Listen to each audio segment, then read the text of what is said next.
Oluwo, I'm Philip Neimark. I'd like to welcome you to this week's iteration of the weekly Episcope.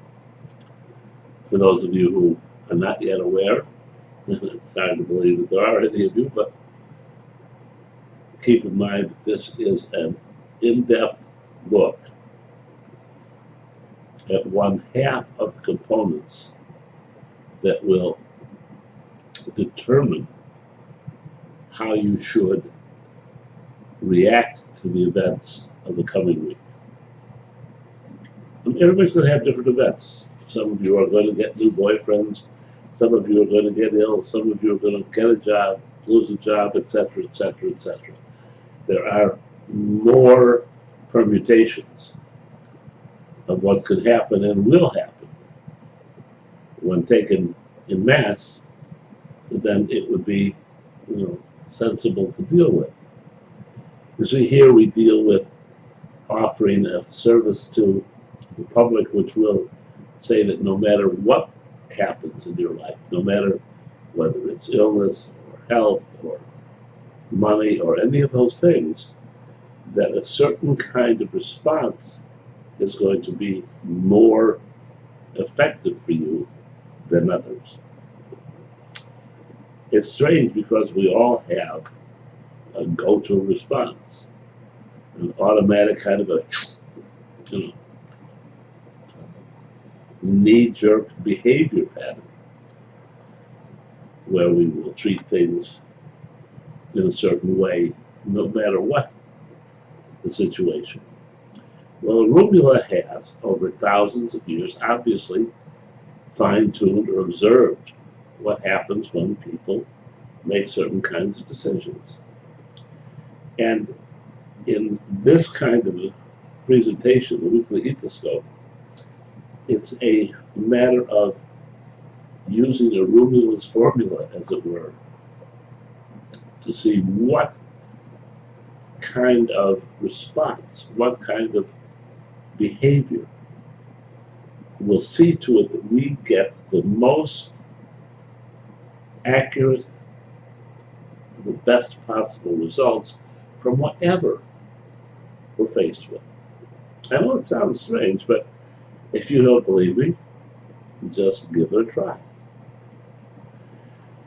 And speaking of that, I just want to take a moment. My wife brought up something to me which I thought about for a few minutes, and because when your wife asks you to do something, you do it. And she said that she had a number of people who wanted to know about, why don't we call ourselves the chief, his benevolence, and why don't we wear, headdresses all the time, or robes all the time, or on and on and on with things like that. Well, there's one basic reason. One, it doesn't change who we are and what we do. I mean, wearing a headdress will not make me a better or a worse Ifa priest. I've been doing this for 45 years, and my results speak for themselves.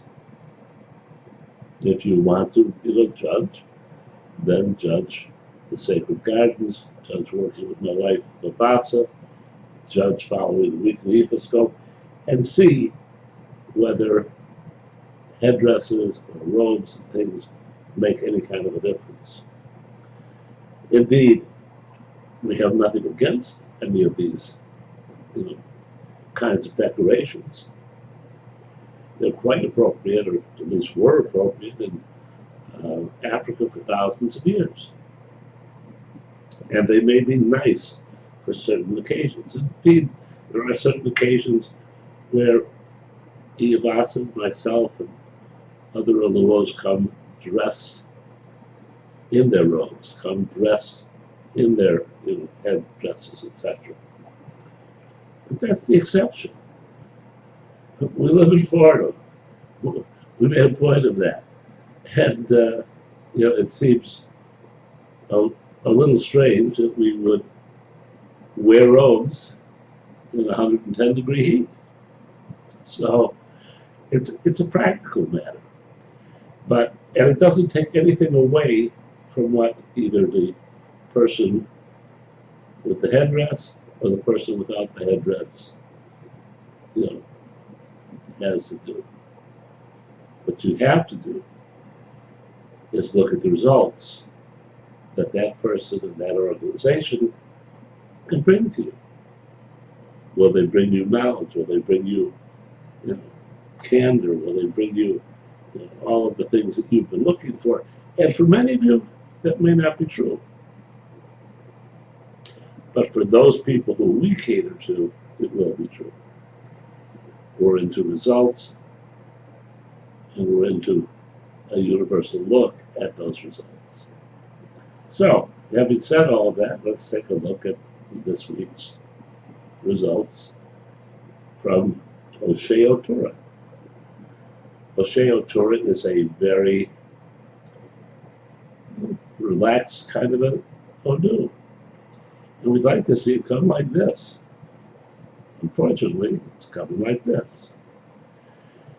So we have to look at it. We have to say, hey, the Oshe is about curiosity, exploration, movement. It's about going forward. And the Otori is about being more empathetic and listening to other people's complaints or ideas or whatever they may have going for them. And on both of these areas, it seems that we have fallen short. Excuse me. In the last vestiges of my chest roll there, because the EB comes with Osa, and that says we should have sudden positive change. We should have reached out and taken the chance of the opportunity to place something new into our repertoire that we had encountered. That exploration, that movement, that curiosity had brought to us. But so many times, people are afraid of trying something new. And they default to what they didn't see, but what they're living with. And that's not always a good idea. And this week in particular, it's a bad idea. The result is a bad idea for your destiny. That's pretty inclusive. That's everything, okay? In other words, you are going to screw up what could be. The solution is fairly simple. The solution is to Abatala, because this is an area where we must step back and objectively see what is it that we're missing, or what is it that we're paying no attention to, or what is it that we're ignoring, and go ahead, retract ourselves, and get it done. And we can do that through Abatala and through the use of Pepe. And Pepe is an interesting, Ipo, because Pepe is about strength. It's about your word being listened to. It's about not being fearful. So when you get all that together, when you offer the Pepe to Abatala, you can do that by bringing down Abatala, or what suffices for Abatala in your home. Place the Pepe there with a glass of pure water, one glass, not more than one, and a tea candle or a large candle if you have a lot of those around, but a tea candle will suffice.